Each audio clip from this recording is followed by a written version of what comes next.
It's Tremors Tuesday, and it's time to review the first sequel in the Tremors franchise, Tremors 2 Aftershocks.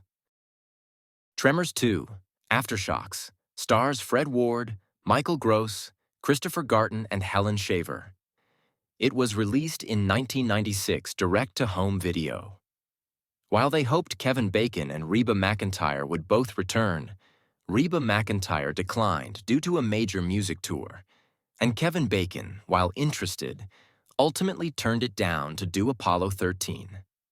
Then, due to the lack of star power and the mediocre box office performance of the first film, a theater release was considered too expensive, so the budget was cut from $17 million to $4 million, and the location changed from Australia to southern Mexico, with filming taking place near Valencia, California.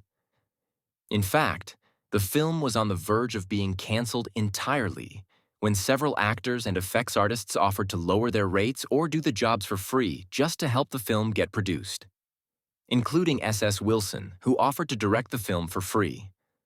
Personally, I appreciate their sacrifice. I think Aftershocks is a very good movie, and several reviewers have called it the best direct-to-video sequel ever made. An army of Graboids threatens the Petromaya oil refinery in Mexico, so they call on Earl Bassett for help. Earl had become a bit of a celebrity after his first battle with the Graboids, but has since squandered the money that came from it. So Earl is convinced by the bounty of $50,000 each to hunt down the Graboids. Since Val has left Perfection and married Rhonda, Earl finds himself with a new partner, Grady Hoover, an admirer of Earl's. At Petromaya, Earl and Grady meet geologist Kate Riley and begin Graboid hunting.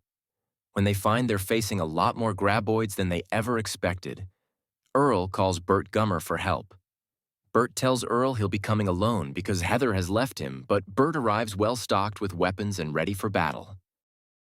It's a shame that Val and Heather are absent in this sequel, but I appreciate that they gave us quick, concise explanations of where they are. And Grady Hoover is a fun, new character and makes a great partner for Earl. I was glad the threat evolved in this sequel. The Graboids are now more intelligent, and we have a new monster. Shriekers, who are blind and deaf but hunt by thermal tracking. We also get some more information about the Graboids' life cycle. While I love the addition of the Shriekers, I do have a few nitpicks. If the Shriekers are deaf, why do they shriek? And it's weird that they reproduce just by eating. Burt Gummer really comes into his own in this sequel. It's a great look at the Burt we'll come to know and love in future movies. Tremors 2 gets a well-deserved 4 out of 5. A different location, a few new cast members, and an evolving storyline make this a fun sequel to the original Tremors. The first 2 movies in this franchise definitely make a great double feature. We're just 2 movies into the Tremors franchise with plenty more to go. Check back every Tuesday for another review or click the link to the Tremors Tuesday playlist if you missed any episodes.